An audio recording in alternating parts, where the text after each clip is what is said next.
Rindu kami padamu ya Rasul, rindu tiada terperi.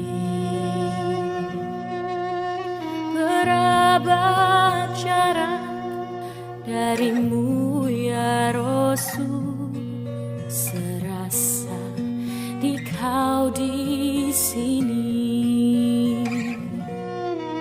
Cinta ikhlasmu pada manusia bagai cahaya surga. Dapatkah kami membalas cintamu secara bersahaja?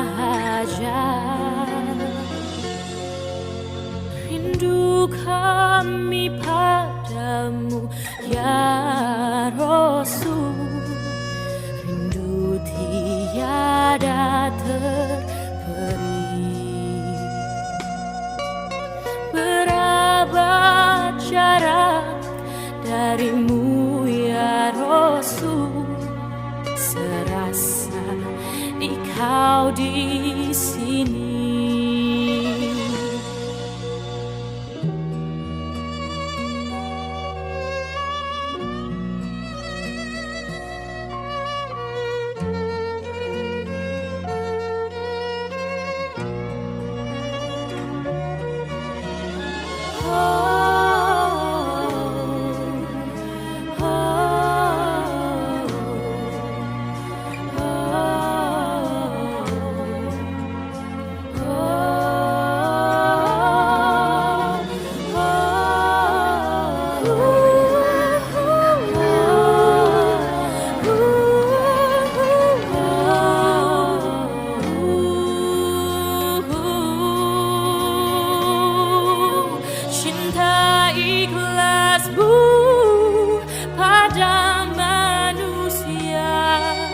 Bagai cahaya surga.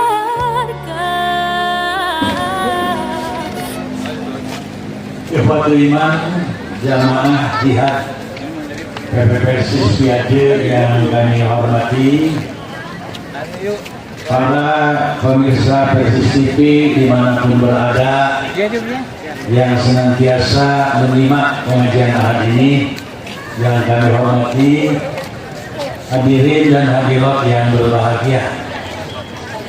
Alhamdulillah, dengan izin Allah kita bisa bertemu kembali di ahad pertama di bulan Oktober ini. Alhamdulillah, ahad pertama ini insya Allah akan diisi oleh Ketua Umum kita Al-Ustaz Dr. Kiai Haji Jainuddin MAG dengan judul Ibro dan Mauidhah Surat Maryam.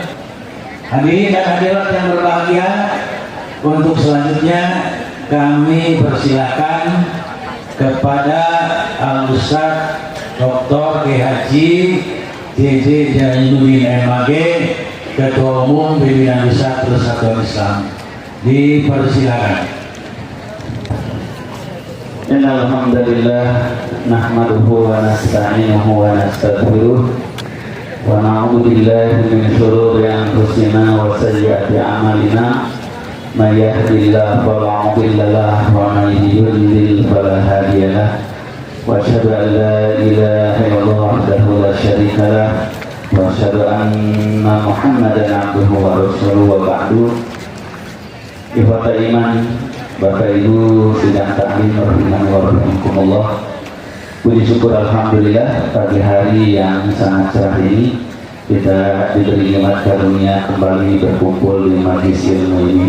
Semoga semakin tambah ilmu kita, tambah iman kita, tambah istiqomah kita dalam ketaatan kepada Allah Subhanahu wa taala. Sebagaimana biasa di ahad pertama saya mentadarus bersama Bapak Ibu sekalian pelajaran-pelajaran hikmah yang terkandung dari Al-Quran yang sedang kita tadarus adalah Ibrah dan Mau'izah dari surah Maryam. Namun sebelumnya saya ingin menyampaikan juga informasi yang perlu diketahui oleh Bapak sekalian. Alhamdulillah tiap pekan pertama majalah Risalah Persatuan Islam itu selalu diterbitkan.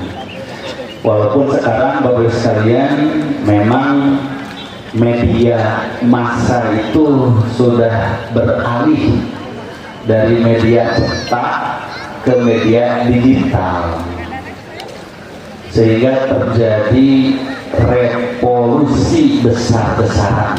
Jadi bukan lagi reformasi, tapi revolusi teknologi komunikasi. Yang dahulu orang ingin berita aktual itu harus nunggu koran, nunggu majalah, atau nonton televisi dan dari radio. Sekarang kan sudah kurang, bahkan koran-koran besar sekarang sudah tutup, sudah gulung koran, bukan gulung tikar. Kalau jualan tikar gulung tikar, kalau jualan koran gulung koran. Koran-koran besar, Kompas, Tempo, Republika, mungkin yang masih tetap produksi untuk mempertahankan sebahagian saja masih ada seperti pikiran rakyat.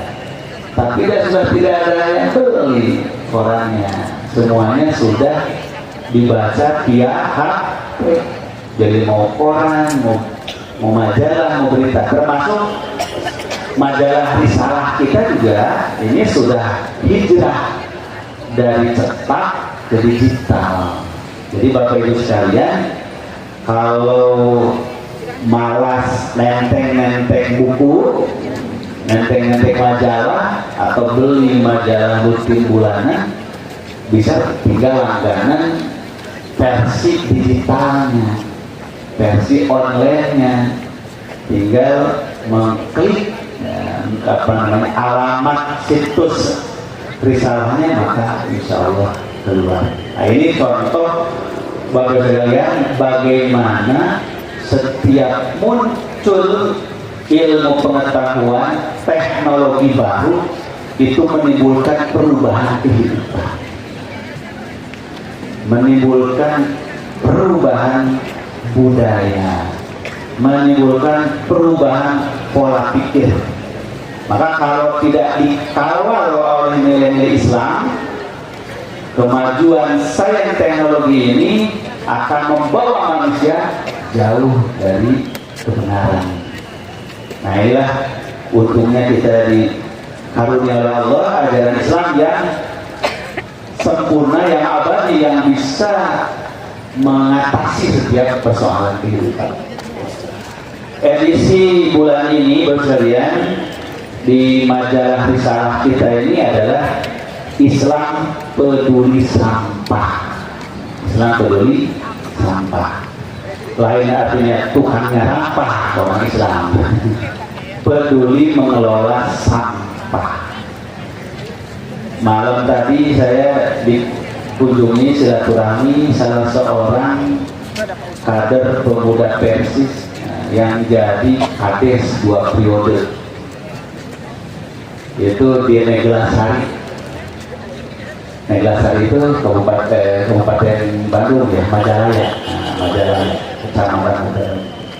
Itu luar biasa inovasinya. Bagaimana dari sampah warga itu diolah, kemudian dijadikan semacam bahan paving block, dan beliau rubah perkampungan yang tidak produktif ini sekarang ada waterboom, ada macam-macam pertanian di tempat. Nah, jadi kekayaan alam kita ini luar biasa apabila dikelola dengan sungguh-sungguh. Termasuk sampah. Sampah kalau tidak dikelola ini bencana. Tapi kalau dikelola dengan baik, ini bisa jadi peluang bisnis, peluang ekonomi, peluang macam-macam. Maka dan sekalian, ada yang sangat penting kita sadari bersama. Di antara sampah itu bukan hanya sampah plastik, orang, sisa pakaian, sampah bangunan. Ada yang sangat mengkhawatirkan sampah sisa makanan. Sampah sisa makanan ini bos sekalian, dalam skala dunia ini sangat mengerikan. Menurut lembaga lingkungan PBB, ya, United Nations Environment Program, gitu, tahun 2022 dan 2024 itu laporannya sampah sisa makanan sedunia dalam 1 tahun itu 1,05 miliar ton. Ngeri itu. Yang kalau diuangrupiahkan itu 1 tahun nilainya kemubazirannya itu adalah 16 kuadran triliun. Jadi 1.600 triliun, 160.000 triliun. Alhamdulillah. Padahal di bumi ini ya, ada 800 jiwa manusia, terutama di benua Afrika yang kelaparan. Ini kan ironis itu, aneh. Nah sekarang kita lihat Indonesia.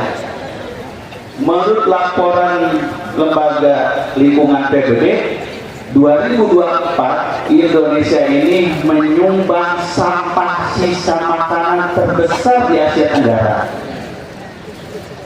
Berapa jumlahnya? Adalah 14,73 juta ton setahun.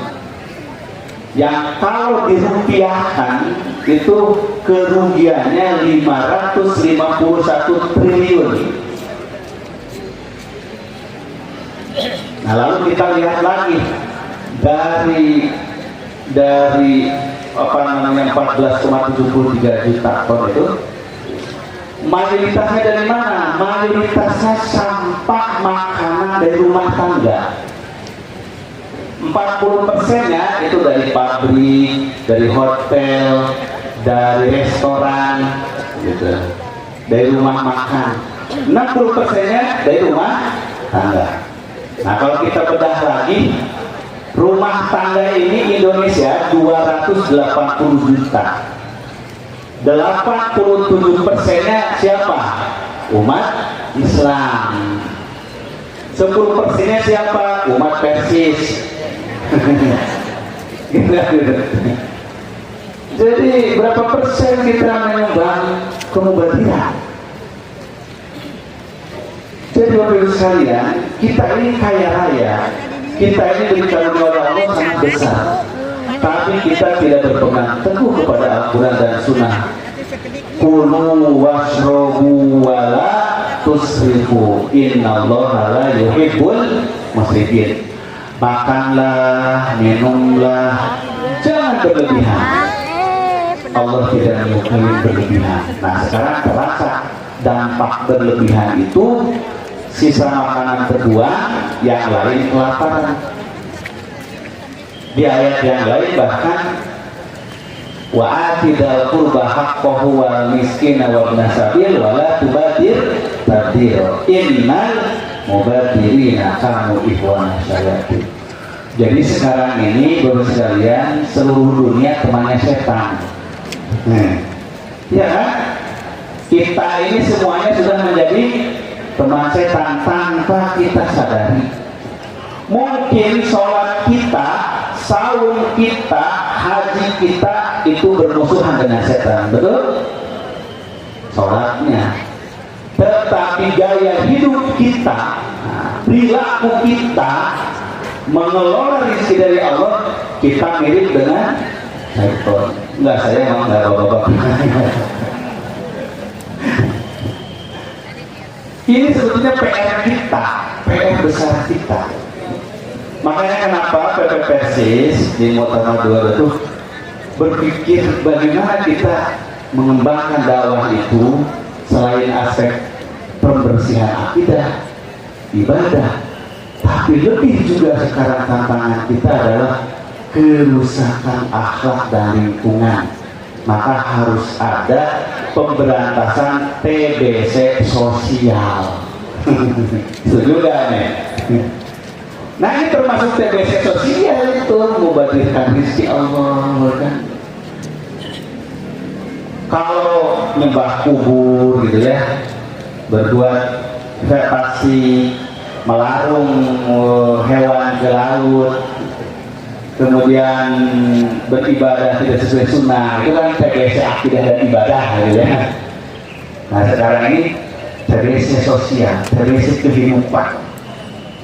Maka kita harus ada transformasi gerakan dakwah, yaitu meluaskan aspek-aspek yang kita perlu dakwahi ini. Ternyata masih banyak sisi kehidupan kita yang masih jauh dari tuntunan Al-Quran dan As-Sunnah. Salah satunya ini budaya makan. Dan Bapak sekalian, kalau kita tinjau lebih jauh lagi, umpamanya musim haji, musim umroh, itu sampah sisa makanan di Saudi, waduh, terbesar di dunia. Terbesar. Padahal kita sedang ibadah, itu bayangkan. Akhirnya tanpa disadari kita telah bergeser orientasi teh. Kalau mau haji, mau umroh, yang ditanya hotelnya di mana, betul nggak? Kalau mau haji, mau umroh teh, usul pola makanannya di mana? Ini mau makan dan tidur, mau ibadah. Iya kan? Bukan tidak boleh kita menjaga kenyamanan tempat tinggal kita. Bukan tidak boleh kita mencari kenikmatan makan kita, tapi itu tidak boleh berlebihan dan tidak boleh melampaui daripada tujuan utamanya ibadah itu. Nah ini saya perlu sampaikan sedikit sebagai informasi. Makanya di risalah kita sekarang mengangkat isu sampah dan juga mengangkat isu makan. Maka judulnya di sini menanamkan adat dalam aktivitas makan. Bapak Ibu tahu nggak apa yang diberitakan Al-Quran? Aktivitas manusia setelah pertama diciptakan. Apa kegiatan manusia yang pertama dilakukan setelah diciptakan Allah? Menurut Al-Quran itu ada berapa maksud? Ada dua itu. Satu, aktivitas manusia pertama itu belajar. Yang kedua, aktivitas itu makan. Dan memang hidup belajar dan makan. Dua. Maka setelah Allah menciptakan ini ja'ilul fil ardi khalifah, nah di ayat ke-31-nya langsung wa 'allama Adamal asma'a kullaha.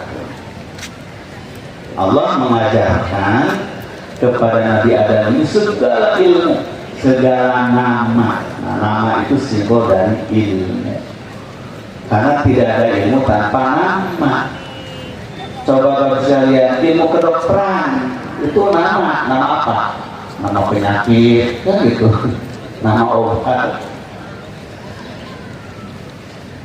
Ilmu matematika ya nama angka-angka, rumus-rumus. Jadi hakikat ilmu itu nama. Maka aktivitas manusia itu sehari-hari ya mencari nama, mencari ilmu. Nah setelah aktivitas mencari ilmu, maka Allah ajarkan supaya makan. Makanya ya ada muskun anta wa zawjukal jannah wa kula minha rogodan haisus itu mas. Maka makan itu tidak boleh lepas dari konteks belajar. Nah kita ini terkadang mendidik anak-anak di sekolah belajar, giliran makan tidak diajari. Padahal dari makan itulah penerapan ilmu. Dari makan itulah penerapan ilmu jadi adab, jadi akhlak, jadi budaya. Maka pendidikan akhlak, pendidikan adab, pendidikan budaya yang pertama-tama diajarkan Allah itu melalui perintah makan dan minum, kulu washrabu. Maka di Al-Quran itu 100 ayat lebih nyuruh makan dan minum itu. Makan minum, menunjukkan itu penting. Karena nanti hidup manusia ini salah satunya ditentukan oleh pola makan.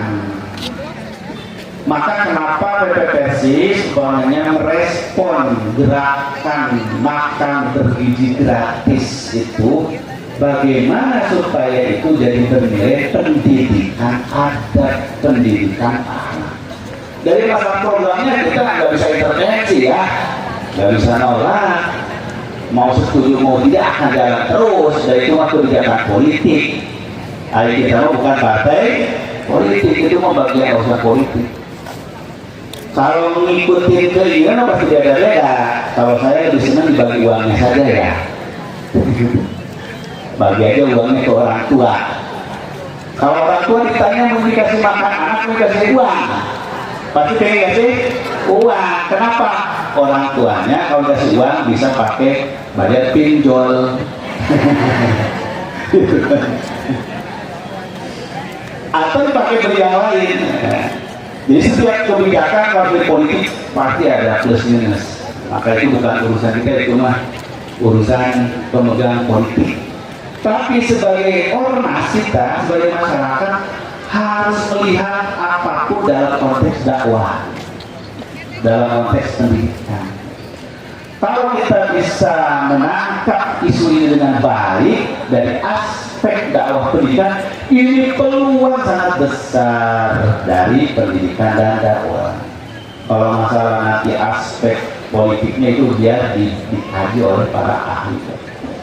Apa maksudnya? Ini teh kesempatan bagaimana di pondok kita, di pesantren kita, sekolah kita, agar mendidik adab melalui pola yang baik benar. Satu umpamanya sekalian, bagaimana anak-anak dididik berjamaah makan. Berjamaah itu secara agama mengatakan mengandung keberkahan. Nah, maka kata Nabi, inna fil jama'ati la barokatun. Sesungguhnya dalam berjamaah mah apapun penuh keberkahan. Minum saja berjamaah berkah, makan saja berkah. Kenapa? Karena dalam keberjamaah ini bersedia anak dari latar belakang yang kaya, yang miskin, yang menengah, yang punya, tidak punya, melihat kirikannya sama yang dimakannya, betul? Sama. Dia beri temannya telur, kiri ke kiri telur juga, ke depan telur juga, saya telur juga, oh berarti sama-sama telur. Timbullah rasa kebersamaan. Coba kalau masing-masing anak suruh bawa bekal makanan dari lo, nah apa yang terjadi? Yang terjadi pasti persaingan. Akhirnya anaknya yang tidak punya kan dulu ngomongnya, mah malu atuh, masa tempe baik, tahu terus. Itu teman dulu adik makannya nugget, chicken. Ayah mama yang tidak punya pun terpaksa pinjol. Pinjol apa? Demi menyenangkan hati anak. Nah, tanpa disadari kita sedang menanamkan karakter yang tidak baik kepada anak. Tapi dengan bersama orang yang berlebihan berkemampuan akan berpikir, oh ternyata teman saya masih hari ini makan ini. Kenapa saya mewajarkan ini? Ternyata teman saya makan seadanya lebih pintar dari saya, lebih rajin dari saya. Timbullah rasa kebersamaan. Nah, ini kalau kita melihat dari perspektif pendidikan adab. Yang kedua, Bapak sekalian, ini mendidik anak dan kita ini makan itu berdasarkan kebutuhan tubuh, bukan berdasarkan selera lidah. Dari lidah mah, Bapak sekalian, tergantung sejak kecil dididiknya apa. Kalau orang Sunda sejak kecil dididiknya sabar, ya sampai kakeknya juga sabar. Kalau kita sejak kecil oleh orang tua didiknya makan ada kerupuknya terus gitu. Gepuk deh kan gitu. Kerupuk deh. Kenapa? Karena sudah ditanamkan lidah begitu. Nah, salah satu kesalahan pendidikan karakter dalam makan ini, kita mendahulukan kesenangan lidah daripada kebutuhan tubuh. Tubuh maunya vitamin, tubuh maunya gizi. Walaupun lidah kita tidak suka, lidah kita senangnya yang enak, bukan yang bergizi. Ini masalahnya. Bakso, mie, kuah apapun kalau nggak dimecinin, nggak diroikohin, terasa tidak lezat. Maka kita akan memilih mendahulukan hasrat lidah daripada kebutuhan tubuh. Tubuh tidak butuh itu, tapi lidah senangnya itu. Akhirnya kita dahulukan kesenangan lidah, jadilah budaya makan kita tidak sehat. Pagi-pagi Bapak sekalian, kalau disuruh milih, mendingan kuluk telur, mendingan gorengan. Kan gitu. Sok Bapak sekalian, kalau nanti bulan Ramadan buka nih. Ayah kurma gitu azwa, kurma asli di kurma Nabi. Ayah bala-bala sarang sambal kacang. Mana bala di orang tua? Bala-bala. Jadi itu artinya kita tuh kalah dengan selera lidah daripada dengan kebutuhan tubuh. Padahal kebutuhan tubuh ini kita butuh kurma, butuh buah-buahan, dan butuh pemanis yang alami supaya tubuh sehat. Tapi dah kumaha tuh budayanya terus gitu. Nah, ini namanya pendidikan budaya makan. Tidak mudah kita merubah budaya yang sudah kuat melekat sejak kita kecil. Nah, maka pendidikan melalui makan ini penting. Kita mula-mula memang harus dipaksa mau dulu, nanti akan terbiasa. Saudara-saudara kita misalnya umpamanya di negara-negara muslim yang sudah baik pola makan, itu mereka pagi-pagi malah potongan tomat mentah, potongan wortel setengah matang, potongan timun setengah matang, daun seledri, daun katuh mentah itu. Paling telur direbus. Kan kita mau bingung, ini makan gitu. Tapi itu memang sehatnya begitu. Nah, jadi ini saya kira peluang yang besar untuk kita membangun kesadaran berislam ini, salah satunya dari pola makan, bahwa belajar dengan makan tidak jadi kesalahan. Maka wa'alama adama dan kulu wasrubu, ya bani adam khudhu zinatakum inda kulli masjid wa kulu wasrubu wa la tusrifu innallaha la yuhibbul muslimin. Maka mudah-mudahan dengan sebahagian yang kita kupas ya melalui di risalah ini bersekalian, baik secara langsung cetakannya ataupun secara online. Nah, ini Bapak sekalian bisa kita mengambil pelajaran. Baru pengantarnya terlalu lama ya. Kita lanjut lagi sekarang ke tadarus ya, ke tadarus surah Maryam insyaallah. Ya, masih tersisa ada waktu setengah jam lagi. Kita singkatkan saja. A'udzubillahi minasyaitonirrajim. Nah, ini ayat ke-27 ayat ke-26. Fa'atat bihi qaumaha tahmiluhu qalu ya Maryam laqad ji'ti syai'an fariyya Ya ukhta Harun ma kana abuki imra'a sawin wa ma kanat ummuki baghiya. Fa asyarat ilaihi qalu kaifa nukallimu man kana fil mahdi sabiyya. Qala inni abdullah ataniyal kitaba wa ja'alani nabiyya wa ja'alani mubarakan aynama kuntu wa awsani bis salati waz zakati ma dumtu hayya wa barram bi walidati wa lam yaj'alni jabbaran syaqiyya wassalamu alayya yawma wulidtu wa yawma amutu wa yawma ub'atsu hayya.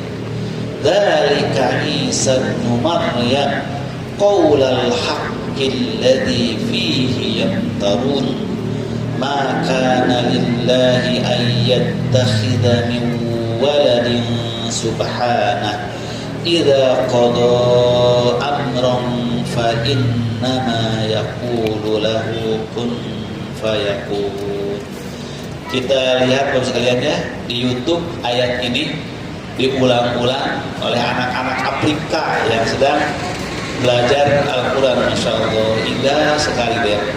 Diawali dari ayat ini, ayat qala inni abdullahi ataniyal kitaba wa ja'alani nabiyya wa ja'alani mubarakan aynama kuntu wa awsani bis salati waz zakati ma dumtu hayya wa barram bi walidati wa lam yaj'alni jabbaran syaqiyya wassalamu alayya yawma wulidtu wa yawma amutu wa yawma ub'atsu hayya.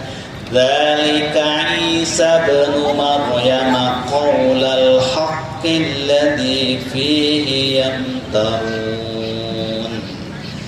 Nah, jadi ayat ini misalnya kita ambil pelajaran-pelajaran pentingnya.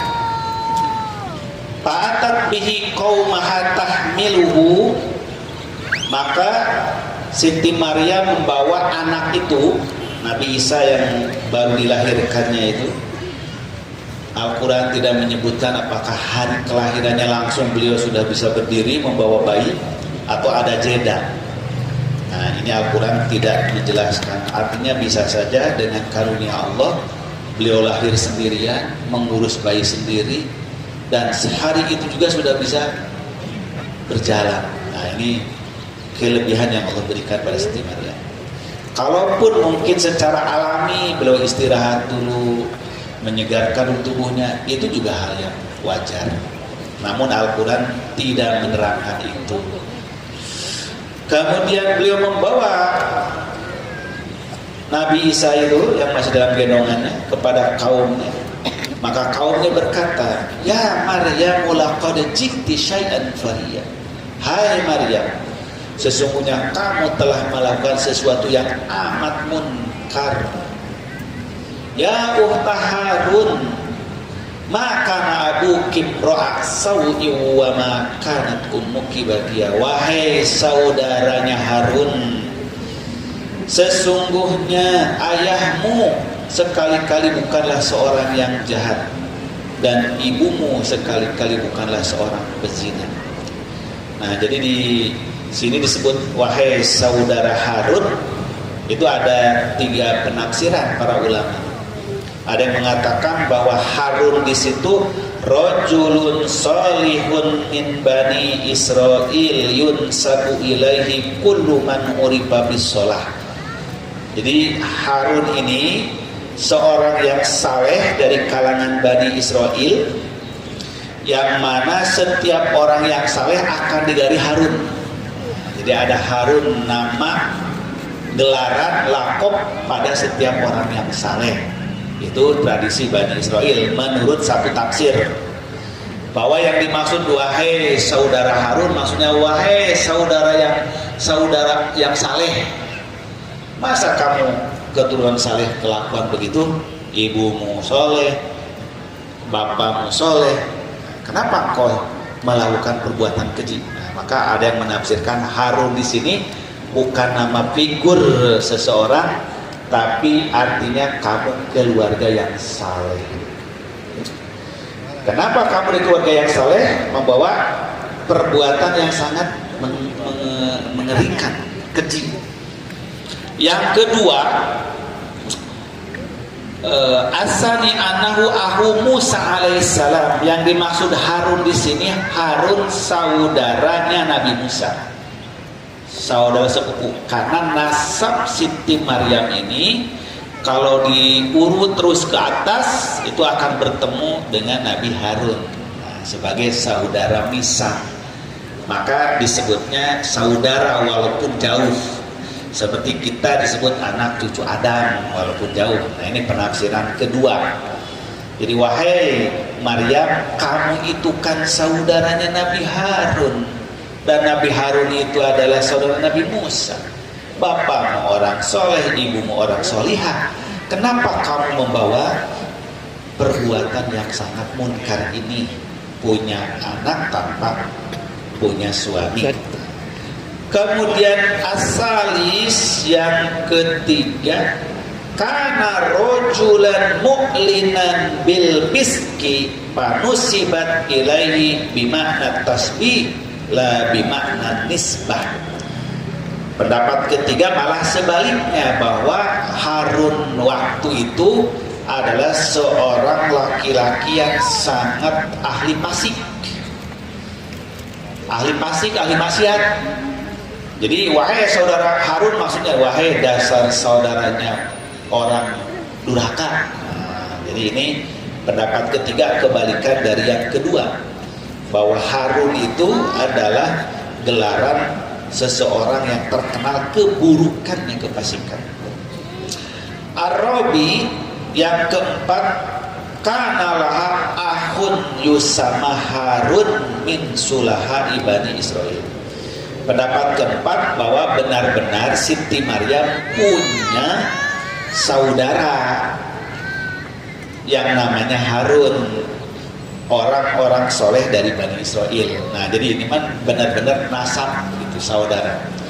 Nah, mana dari empat penafsiran itu yang paling dekat kepada kebenaran? Nah, para mufasir lebih dekat kepada dua. Yang pertama, yaitu bahwa itu gelaran bagi orang soleh di Bani Israel. Yang kedua adalah bahwa itu dinisbatkan ke Nabi Harun karena nasab Siti Maryam ke atasnya adalah saudara Nabi Harun. Kemudian yang berikutnya, yang ketiga, fa'asyarat ilaihi qalu kaifa nukallimu man kana fil mahdi sabiyya. Maka Siti Maryam menunjuk kepada putranya, nih kalau mau ngomong langsung saja dengan putraku.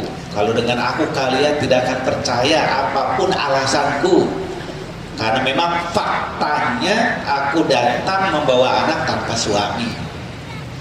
Maka daripada saya berdebat dengan kalian, kata Siti Maryam, kesini aja ngomongnya ke putra saya. Kata mereka, kaifa nukallimu man kana fil mahdi sabiyya.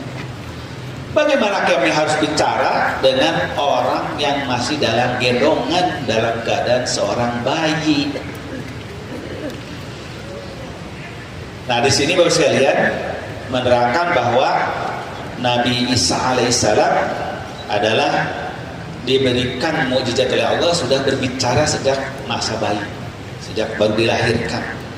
Dan ini sebetulnya bukan satu-satunya Nabi Isa.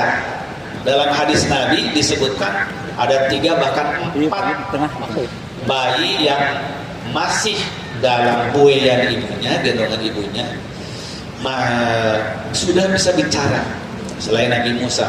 Nah, seperti dalam hadis sahih riwayat Imam Muslim, ada yang berbicara dalam masa masih bayi selain Nabi Isa, yaitu adalah Jurej dari Bani Israel. Nah, kisah Jurej kita sama-sama kenal, bahwa dalam kisah Jurej ini seorang pemuda ahli ibadah, kemudian dia dipanggil ibunya karena dia sedang ibadah, ibadahnya sholat sunat, maka dia ragu, wahai Robku, apa aku batalkan sholatmu memenuhi panggilan ibu atau terus sampai 3 kali. Nah, ibunya tidak tahu bahwa Jurayj ini sedang ibadah, sehingga ibunya mendoakan, kamu tidak akan meninggal melainkan akan terkena fitnah akibat tidak menuruti panggilan ibunya.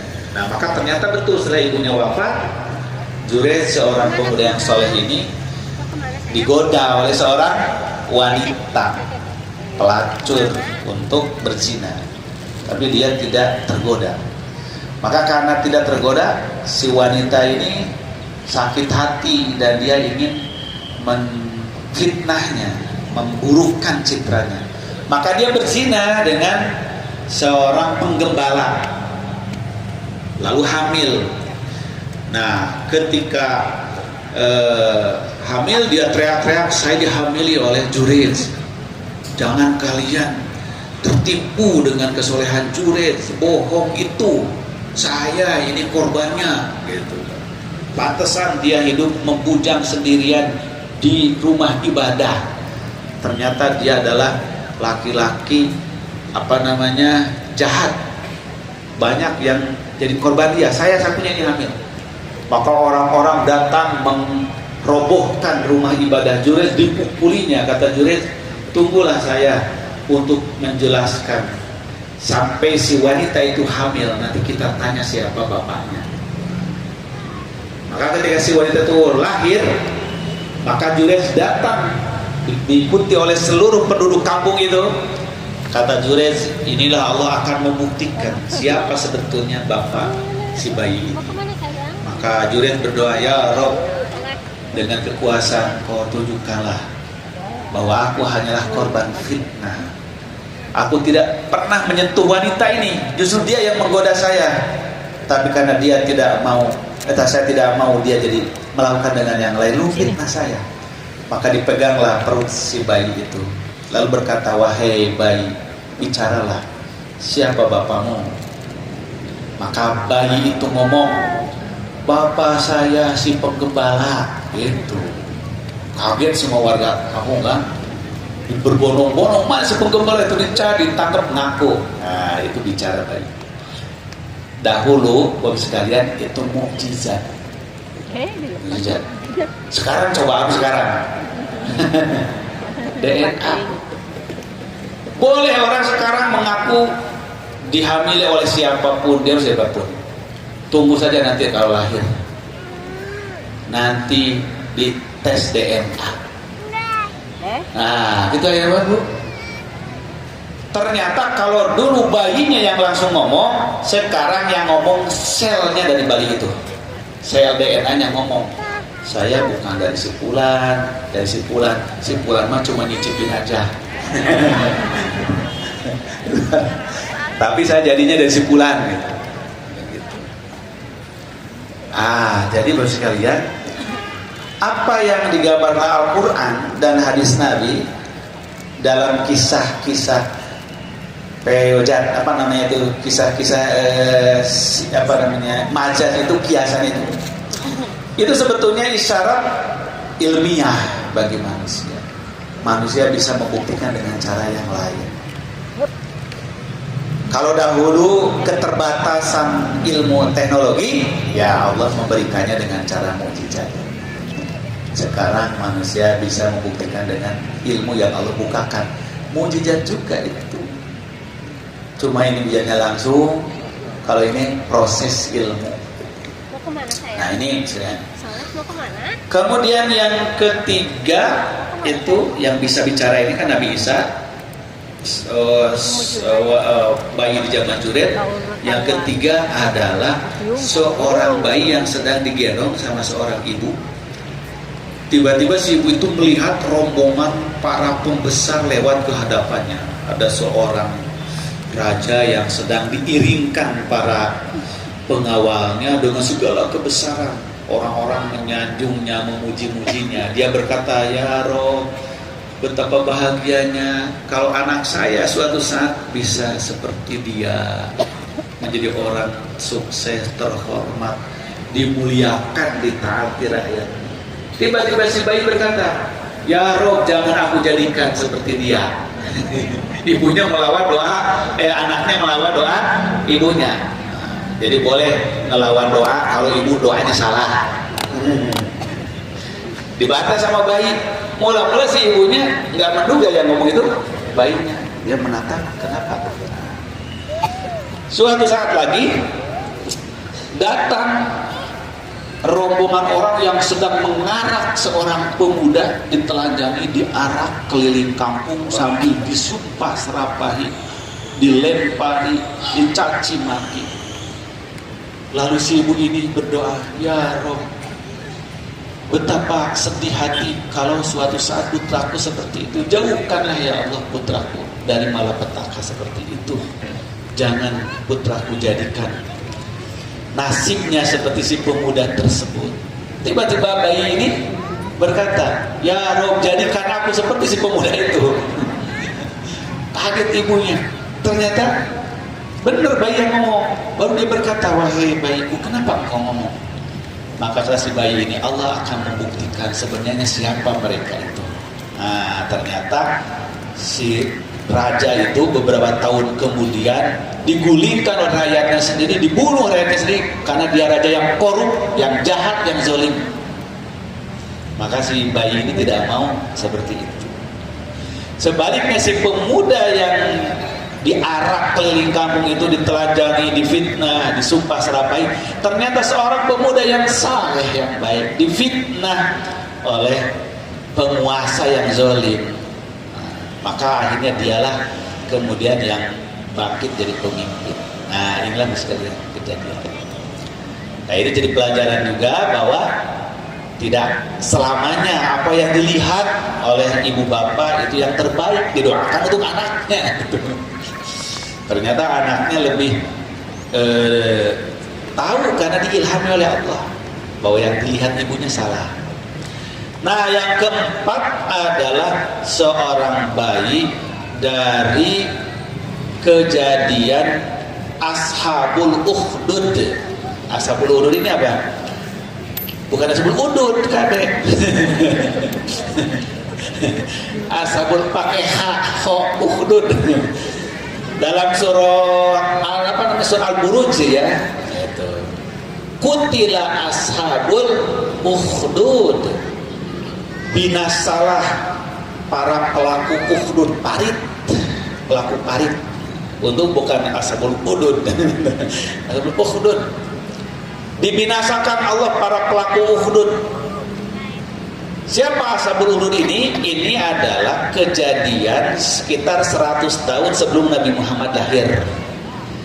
Ketika penduduk Najron yang beragama Kristen Tauhid, Kristen murni, pengikut Nabi Isa, dibantai oleh penguasa Yahudi di Yaman, di Najron. Jadi Najron dikuasai oleh Dinuwas, seorang raja Yahudi yang sangat benci kepada pengikut Nabi Isa. Apalagi pengikut Nabi Isanya di Najron ini pengikut Nabi Isa yang bertauhid, pengikut Nabi Isa yang murni, yang mengakui Nabi Isa sebagai Rasul bukan sebagai Tuhan. Nah, maka mereka ini dipaksa murtad, kalau tidak mau dibakar hidup-hidup. Karena semua penduduk itu sekitar 12.000 orang satu wilayah itu, semuanya penganut Kristen yang soleh, semuanya sepakat tidak mau. Maka dibuat parit yang besar panjang, yaitu satu persatu dilemparkan ke dalam parit yang dinyalakan kayu bakar di dalamnya. Nah, sampai ada seorang ibu yang menggendong bayinya. Ketika dia didorong, dia ragu, apa saya ikut aja kemauan mereka untuk murtad demi menyelamatkan bayi ini. Maka ketika dia berniat saya ingin murtad dari agama saya ini demi selamat bayi ini, tiba-tiba bayi ini ngomong, "Wahai ibu, jangan ragu, sesungguhnya panasnya api neraka tidak seberapa dengan panasnya api dunia ini." Maka si ibu itu akhirnya meloncat ke dalam parit yang disediakan api menyala itu dengan bayinya. Nah, inilah kata Rasulullah, ada 4 bayi yang bicara. Jadi ini menunjukkan bukan kemujizatan hanya mutlak Nabi Isa alaihissalam. Ya, dilanjut. Kemudian qala inni Abdullahi atani alkitaba wa ja'alani nabiyya. Nabi Isa berkata, sesungguhnya aku hanyalah hamba Allah. Aku diberikan kitab, dijadikan seorang nabi, dan dijadikan aku membawa keberkahan dimanapun aku berada. Dan Allah mewasiati aku mendirikan sholat, mengeluarkan zakat selama aku hidup. Wa barrum biwalidati, dan agar berbuat baik pada ibuku. Walam yaj'alni jabbaran syaqiyya, dan Allah tidak jadikan aku orang yang jabbar, yang otoriter, syaqiyya, bukan juga orang yang jahat.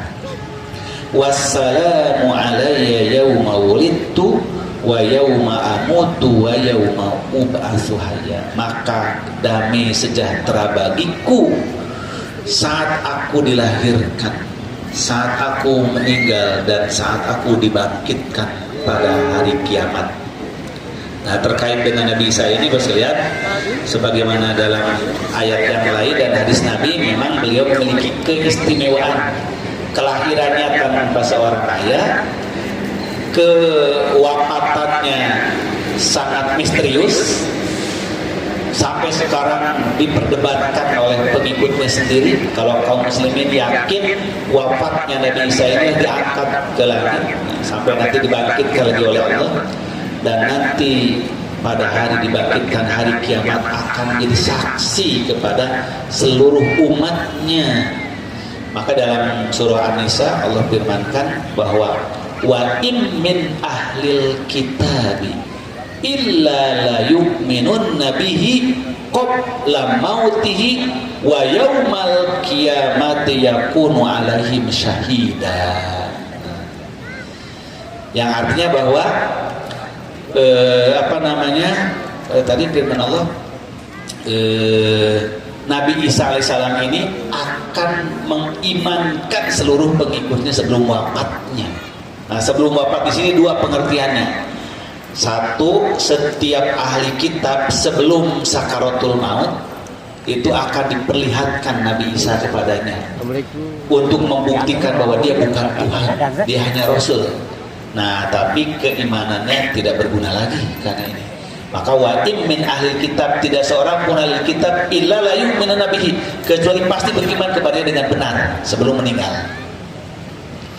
Yang kedua, ada yang menafsirkan maksudnya tidak akan terjadi kiamat dunia ini sampai seluruh pengikut Nabi Isa beriman dulu yang benar, yaitu ketika Nabi Isa diturunkan lagi ke bumi untuk meneruskan menegakkan ajaran Islam. Ini ada dua penafsiran, dan dua-duanya itu diterima oleh para ulama. Wa yaumal qiyamati yakunu alaihim syahida, dan pada hari kiamat akan jadi saksi kepada mereka. Nah, jadi Nabi Isa itu jadi saksi, bukan jadi juru selamat. Jadi saksi sama dengan Nabi Muhammad. Fakaifa idza jinna bihaula'i alaihim syahida wa takunu alaika wa takunu alaihim syahida, dan kamu Muhammad akan datang hari kiamat jadi saksi sebagaimana nabi-nabi yang lain jadi saksi pada hari kiamat. Kemudian dzalika Isa ibnu Maryam qaulal haqqil ladzi fihi yamtarun, dan demikianlah Nabi Isa bin Maryam, kata-kata yang benar tetapi mereka memperselisihkannya, meragukannya. Maka nalillahi ayattakhidha min waladin subhanah, tidaklah mungkin Allah mengambil seorang pun jadi anaknya, maha suci Allah. Idza qada amran fa innama yaqulu lahu kun fayakun. Melainkan kejadian Nabi Isa itu membuktikan kemahakuasaan Allah. Kalau menghendaki sesuatu, jadilah maka jadi. Di dalam kisah Nabi Isa ini, Allah menegaskan segala hukum yang tetap di alam semesta itu sunatullah. yang lahir pasti ada proses pencampuran sperma laki-laki dan perempuan, itu hukum sunatullahnya. Tapi Allah ingin membuktikan bahwa hukum itu Allah tetapkan di atas kekuasaannya, maka Allah maha kuasa untuk tidak melalui proses itu gitu. Nah, makanya tidak boleh manusia mempertuhan hukum sebab akibat. Inilah yang dikritik oleh Imam Al-Ghazali terhadap para ahli filsafat, merumuskan cara berpikirnya hanya sebab akibat saja, sehingga yang tidak sesuai dengan hukum sebab akibat dianggap mustahil. Jadi kenapa terjadi kehamilan? Ya karena sel telurnya tumbuh. Kenapa sel telur tumbuh? Karena dia hidup dicampuri oleh sel sperma. Jadi kalau nggak ada itu nggak mungkin ada. Nah, itu cara berpikir manusia. Padahal Allah Maha Kuasa untuk menciptakan itu tanpa proses. Nah, ini yang Allah bantah pada manusia, bahwa tidak boleh menuhankan dan memutlakkan hukum sebab akibat itu, karena pemilik hukum sebab akibat itu Allah. Contohnya, kenapa manusia lapar? Karena habis cadangan makannya di perut. Bagaimana supaya kenyang? Makan. Nah, maka makan itu sebab kenyang, itu hukum sunatullah. Tapi bolehkah kita mengatakan bahwa tidak mungkin kenyang tanpa makan? Ya mungkin saja, karena Allah Maha Kuasa, Allah memberi kenyang. Nah, itulah kata Rasulullah, aku mah sedang puasa pun tidak merasa lapar. Makanya beliau mah bisa puasa tanpa berbuka. Maka kata Rasulullah, kalian mah jangan ikutin aku, karena aku beda dengan kalian. Kalian mah kalau mau kenyang ya harus makan, kalau aku mah nggak usah. Nah, ini namanya mukjizat, bahwa Allah menetapkan satu hukum di luar daripada yang biasa sebab akibat dipahami oleh manusia. Ini hikmah paling besar. Itulah makna tauhid rububiyah, kemutlakan kemahakuasaan Allah. Ibu bapak yang saya hormati, barangkali demikianlah kajian kita pada pagi hari ini. Semoga menjadi tambahan ilmu bagi semuanya, memantapkan iman dan menggairahkan amal soleh kita. Dan bagi yang mau hadir, tadi telah disampaikan oleh Al Ustadz Nana, kita ada dialog lebih mendalam lagi tentang Isa bin Maryam ini dengan ahlinya, karena memang dia mantan dari aktivis penginjil kan gitu. Demikian saya kira. Assalamualaikum warahmatullahi wabarakatuh. Rindu kami padamu ya Rasul, rindu tiada terperi, berabad jarak darimu ya Rasul, serasa di kau di sini. Cinta ikhlasmu pada manusia bagai cahaya surga. Dapatkah kami membalas cintamu secara bersahaja? Rindu kami padamu ya Rasul, rindu tiada terperi, berabad jarak darimu ya Rasul, serasa di kau di sini.